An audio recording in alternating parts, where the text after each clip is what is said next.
Oi, flores do meu jardim, como vocês estão nessa quinta-feira? Mais um dia de confinamento aqui na nossa casa. Brincadeira. A gente está aqui hoje para quê? Para dar continuidade no nosso conteúdo, para estar junto aqui conversando eu e vocês, vocês e eu, e a gente poder estar interagindo, dando continuidade, não prejudicando o nosso andamento de aulas, beleza?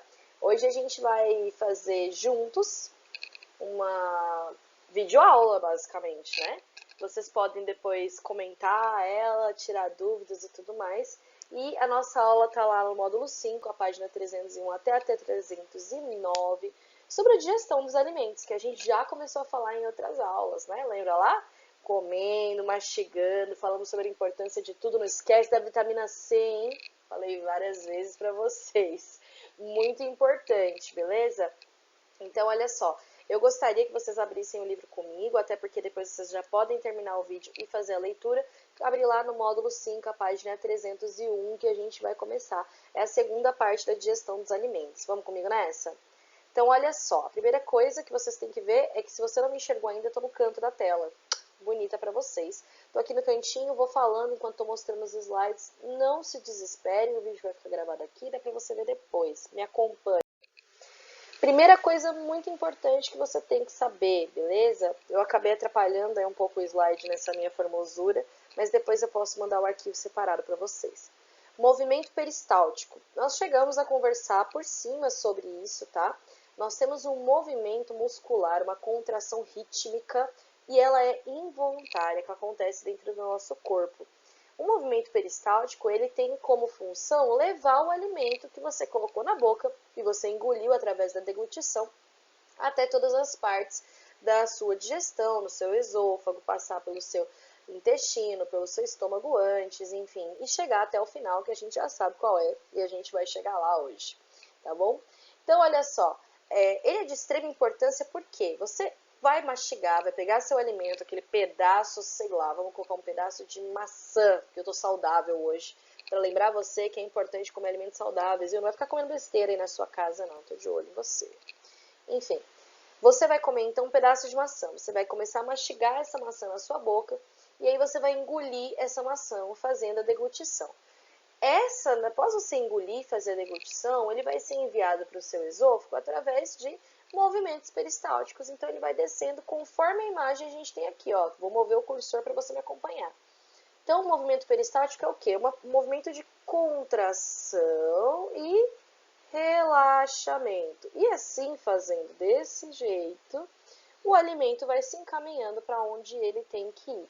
É importante lembrar que durante essa contração, ó, que está acontecendo aqui no cantinho da tela, levando o bolo alimentar e o relaxamento, quando ele vai chegar próximo ao estômago, o seu movimento peristáltico vai dar uma esperadinha, porque ele vai estimular um esfíncter, que eu chamo de esofágico, tá bom? Esse esfíncter é o responsável por deixar o bolo alimentar descer direto aqui para o seu estômago e não deixar nada voltar.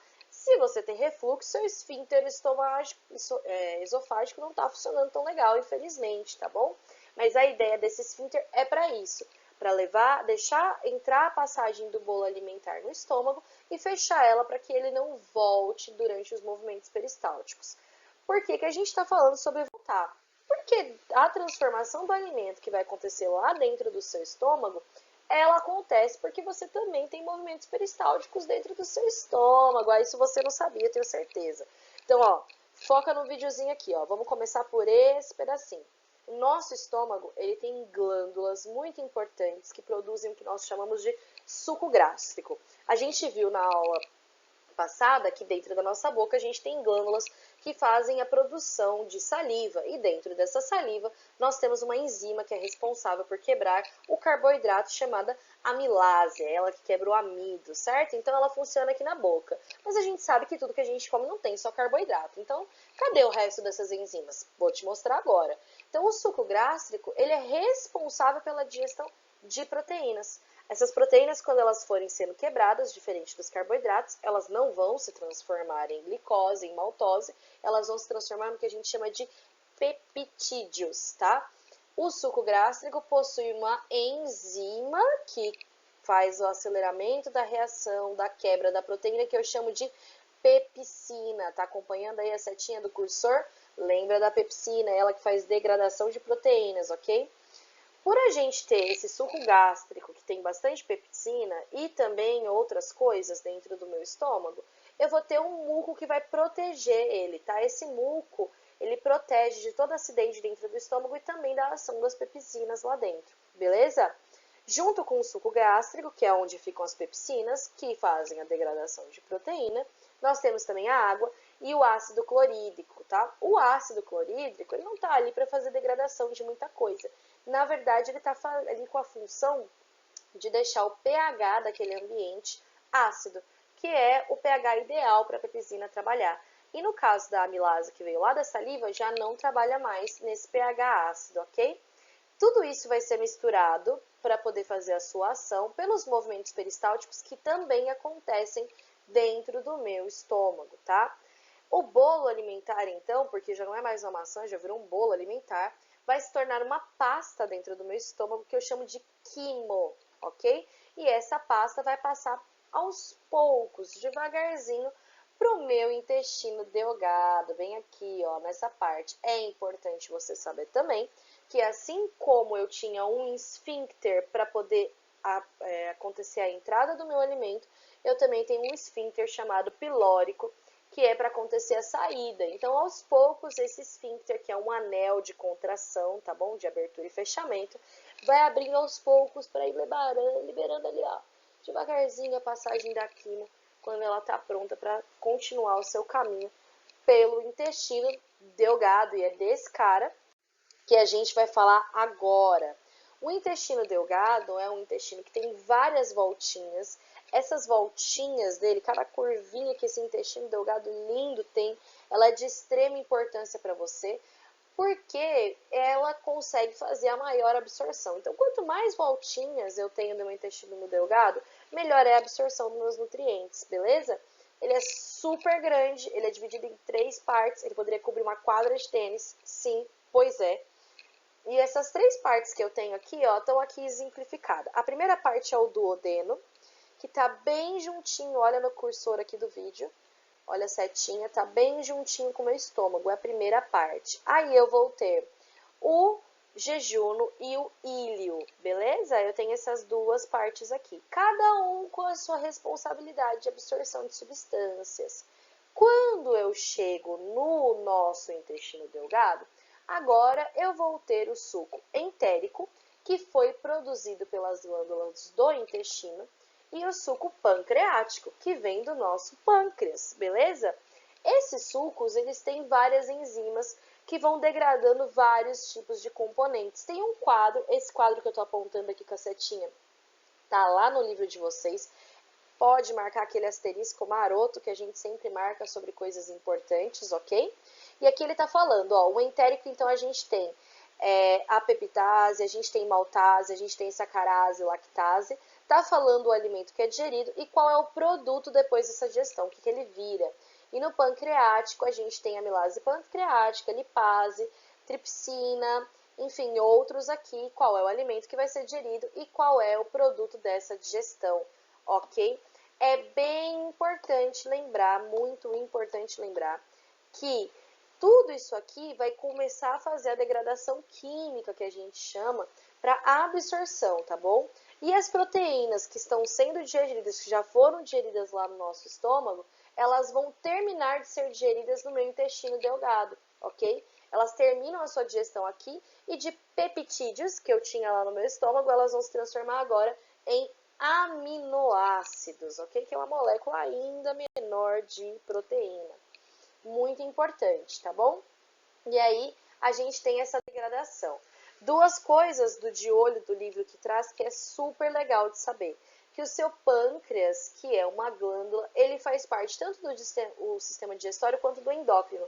Quando nós formos estudar o sistema endócrino, a gente vai falar sobre ele também, tá? Mas no digestório, ele faz a produção do suco, que nós chamamos de pancreático, e ele tem aqui, ó, células embaixo que são produtoras de hormônio. Então, ele produz 2 hormônios que são responsáveis pelo controle de açúcar dentro do seu corpo, ok? Então, é o glucagon e a insulina. Vem aqui do seu pâncreas, assim como o seu suco pancreático. Então, este órgão maravilhoso, essa glândula maravilhosa, faz 3 funções super importantes para a gente. Outra coisa interessante de se lembrar é que o fígado é um órgão que a gente tem que falar bastante, porque ele não faz só a produção do líquido biliar, que a gente já comentou sobre ele, mas ele também retira aí moléculas de glicose do sangue, armazena ele no glicogênio, que é a reserva de energia dos animais, nós já comentamos sobre isso. Ele faz a degradação de álcool, de substâncias tóxicas dentro do nosso organismo. Depois que a gente terminar esse vídeo, dá um amorzinho lá no livro, uma lidinha com carinho nessa parte, para você dar uma relembrada aí do que a gente está falando, ok? Não esquece de ler os de hoje. Bom, tem uma outra coisa, já falei de degradação de carboidrato nas aulas passadas, a gente já falou de degradação de proteína, e o lipídio, a gordura, no final das contas, onde é que tá? Aqui, ó, o papel da lipase e da bile, que a gente acabou de comentar, quem produz é o fígado. A digestão do lipídio é feita com a ajuda de uma enzima chamada lipase, que tem aí o auxílio da bile. Veja bem, o líquido biliar que é produzido lá no fígado, é importante você lembrar que ele não tem enzimas, tá? O que ele faz? Ele tem uma ação detergente, beleza? Então, nessa ação detergente que ele tem, o que ele faz para você?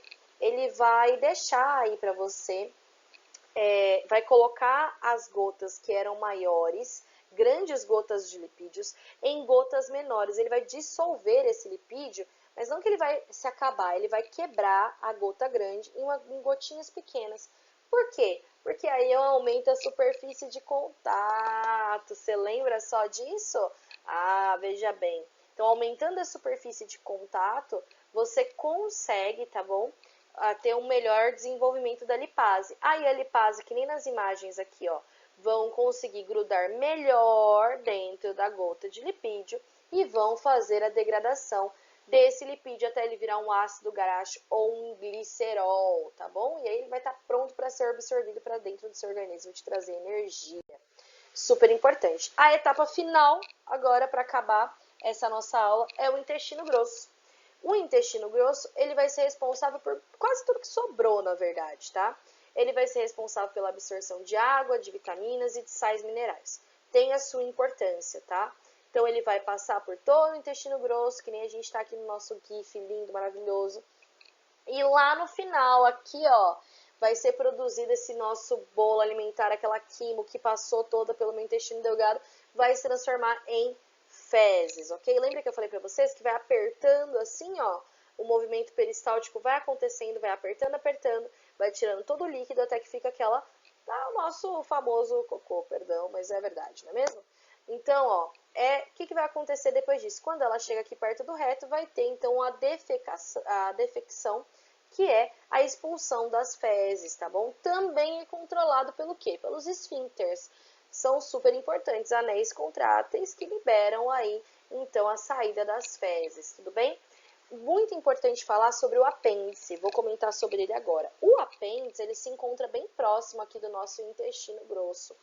E por muito tempo ele foi tido como um órgão vestigial, um órgão que deixa vestígio do que foi a humanidade. Hoje a gente sabe que dá para viver sem ele? Claro que dá. Mas na verdade a gente sabe qual é a função dele no nosso organismo. Qual é a função propriamente dita dele? Não é só ser um órgão que é um vestígio do que fomos no passado. Dentro dele tem células de defesa e micro-organismos que combatem outras bactérias que podem entrar dentro do nosso corpo. Então ele é um órgão de defesa do corpo. Você sobrevive sem ele. E se por acaso você tiver qualquer irritação dentro do seu intestino, do seu estômago, ele acaba aumentando de tamanho, inflamando pela grande produção dessas células de defesa. E aí você tem que ir lá retirar ele o mais rápido possível, porque senão ele estoura e aí vai, né, acabar levando o seu bolo alimentar / fezes para todos os lados aí do seu corpo e a gente não quer que isso aconteça, beleza? Ó, a Pro tem alguns recados finais para dar para vocês. Olha aqui embaixo na nossa grande telinha aqui para olhar para mim bem nos meus olhos e é o seguinte. Quando eu deixei o link lá no Plural Maestro, eu pedi para vocês no final dar um ok para mim quando vocês terminarem de assistir o vídeo e fazerem as atividades do módulo, tá bom? Eu espero que até quinta que vem vocês tenham feito. Então vocês vão lá quando vocês acabarem as lições da sala, quando vocês acabarem as lições de casa, e vão escrever para mim, acabei tudo do módulo 5 esse, né? Módulo 5, beleza? Tava linda no vídeo, deixa um recadinho, deixa um amor, falei isso no vídeo do 7º ano, vou falar em todos, porque vocês sabem que essa professora aqui adora um biscoito, tá bom? Dá um biscoito pra Pro que eu tô sozinha, preciso de ajuda. Então, ó, faz isso, volta lá e responde, digita no Maestro, deixa um recadinho me falando que você fez as atividades tudo bonitinho, porque na semana que vem, muito provavelmente, eu vou abrir uma live pra gente conversar no ao vivo aqui, ó, tete a tete, pra tirar as nossas dúvidas. Mas você pode deixar todas as suas dúvidas agora já nos comentários, que eu sempre respondo. Quem já deixou dúvidas no último vídeo sabe que eu respondo, não demora pra responder. Você pode deixar suas dúvidas lá. Não esquece, por favor, de fazer as atividades. Dá uma lida no módulo bem boa, ok? Faça tudo isso. E outra coisa, tem um experimento que tem nesse módulo que a gente não conseguiu fazer. O que a gente vai fazer? A Pro vai tentar deixar um link aqui embaixo do experimento. Caso eu não consiga, eu vou escrever na descrição do vídeo, não consegui link para o experimento. Mas se você quiser tentar reproduzir em casa, tiver coisas que você tem em casa e você consiga produzir para entender, você pode. Se não, pula esse experimento que depois a gente faz, beleza? E aí a gente vai fazer com calma, ok? E por fim, mas não menos importante, não esquece de se inscrever no canal, porque aí você não depende da sua mãe e seu pai que tá com a cabeça cheia, para poder assistir as aulas, para poder conversar comigo. Ativa o sininho da notificação para saber quando essa linda pessoa tá aqui. E um beijo, até a próxima, já tô morrendo de saudade. Desejo tudo de bom e saúde para todos vocês. Beijão, viu? Tchau!